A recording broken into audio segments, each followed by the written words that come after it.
Usually 10% breast cancer হয় before the age of 40। তাইলে আমরা যদি স্ক্রিনিং প্রসিডিউরটা সবাইকে শিখিয়ে দিই তাইলে কিন্তু ব্রেস্ট ক্যান্সারের প্রবণতা অনেকটা আমরা কমাইতে পারি।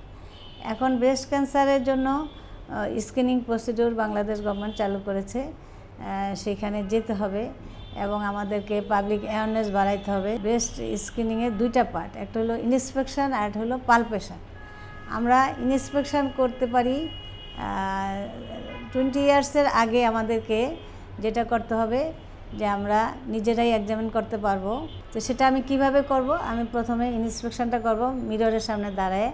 আমি 2 হাত উপরে উঠায়ে আমার মাসেলকে স্ট্রং করে আমি 2 ব্রেস্টকে দেখব এটার মধ্যে কোনো ডিসপ্যারিটি আছে কি না, অথবা আমি এভাবে হাত দিয়ে দেখতে পারি 2 ব্রেস্টকে এবং কোনো ধরনের নিপেলের সমস্যা আছে কি না, ব্রেস্টের দুইটার মধ্যে কোনো সমস্যা আছে কি না, এগুলি আমরা দেখতে পারি।